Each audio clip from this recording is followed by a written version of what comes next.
ಒಬ್ಬ ರೈತ ಪ್ರತಿ ವಾರ ಬೇಕರಿಗೆ 1 ಕೆಜಿ ಬೆಣ್ಣೆಯನ್ನ ಮಾರ್ತಾ ಇದ್ದ.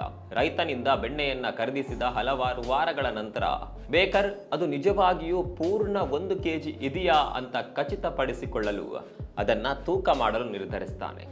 ಅವನು ಅದನ್ನ ತೂಕ ಮಾಡಿದಾಗ ಬೆಣ್ಣೆಯು 1 ಕೆಜಿಗಿಂತ ಕಡಿಮೆ ಆಗಿದೆ ಅನ್ನೋದು ಅವನಿಗೆ ಗೊತ್ತಾಗುತ್ತೆ. ಈ ವಿಚಾರ ಅವನನ್ನು ತುಂಬಾನೇ ಕೆರಳಿಸುತ್ತೆ. ತಾನು ಮೋಸ ಹೋಗ್ಬಿಟ್ಟೆ ಅಂತ ಭಾವಿಸಿ ರೈತನನ್ನ ನ್ಯಾಯಾಲಯಕ್ಕೆ ಕರೆದೊಯ್ಯಲು ನಿರ್ಧರಿಸ್ತಾನೆ. ನ್ಯಾಯಾಧೀಶರು ರೈತನಲ್ಲಿ ಬೆಣ್ಣೆಯನ್ನ ತೂಕ ಮಾಡುವ ವಿಧಾನದ ಬಗ್ಗೆ ಕೇಳುತ್ತಾರೆ. ಆಗ ರೈತ, ಯುವರ್ ಆನರ್, ನಾನು ತುಂಬಾ ಬಡವ, ನನ್ನ ಬಳಿ ಬೆಣ್ಣೆ ತೂಕ ಮಾಡುವ ಯಾವುದೇ ಮಷಿನ್ ಇಲ್ಲ, ಆದರೆ ನನ್ನ ಬಳಿ ಒಂದು ಅಳತೆ ಇದೆ ಅಂತಾನೆ. ಅದಕ್ಕೆ ಜಡ್ಜ್ ಆತ ಬಳಸುವ ಅಳತೆಯ ಬಗ್ಗೆ ವಿಚಾರಣೆ ನಡೆಸ್ತಾರೆ. ಪ್ರತ್ಯುತ್ತರವಾಗಿ ರೈತ, ನನ್ನಲ್ಲಿ ಬೆಣ್ಣೆಯನ್ನ ಖರೀದಿಸೋಕ್ಕಿಂತ ಬಹಳ ಹಿಂದೆ ನಾನು ಅದೇ ಬೇಕರಿಯಿಂದ 1 ಕೆಜಿಯಷ್ಟು ಬ್ರೆಡ್ ಅನ್ನ ಖರೀದಿಸ್ತಾ ಇದ್ದೆ. ಇದೇ ಬ್ರೆಡ್ 1 ಕೆಜಿ ಇರುತ್ತಲ್ಲ ಅನ್ನುವ ಭಾವನೆಯಿಂದ ನಾನು ಅದಕ್ಕೆ ಸಮಾನವಾದ ಬೆಣ್ಣೆಯನ್ನ ಕೊಡ್ತಾ ಇದ್ದೆ.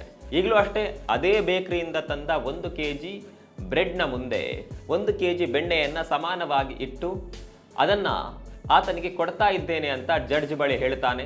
ಅಂದರೆ ಇಲ್ಲಿ ಬೇಕರಿಯವನು 1 ಕೆಜಿ ಅಂತ ಹೇಳಿ 1 ಕೆಜಿ ಬ್ರೆಡ್ ಕೊಡ್ತಾ ಇರಲಿಲ್ಲ ಅನ್ನೋದು ಗೊತ್ತಾಗುತ್ತೆ. ಈ ಕಥೆಯ ನೀತಿ ಏನಂದ್ರೆ, ನೀವು ಏನನ್ನ ಕೊಡ್ತೀರೋ ಅದೇ ನಿಮಗೆ ವಾಪಸ್ ಸಿಗುತ್ತೆ. ನೀವು ಇನ್ನೊಬ್ಬರಿಗೆ ಮೋಸ ಮಾಡಲು ಪ್ರಯತ್ನಿಸಿದ್ರೆ ನೀವು ಕೂಡ ಇನ್ನು ಯಾರದ್ದೋ ಜೊತೆಗೆ ಮೋಸ ಹೋಗ್ತೀರಾ. ಈ ವಿಚಾರದ ಬಗ್ಗೆ ನಿಮ್ಗೆ ಏನನ್ಸುತ್ತೆ ಕಾಮೆಂಟ್ ಮಾಡಿ. ಹಾಗೆ ವಿಡಿಯೋವನ್ನು ಶೇರ್ ಮಾಡಿ, ಪೇಜನ್ನು ಫಾಲೋ ಮಾಡಿ.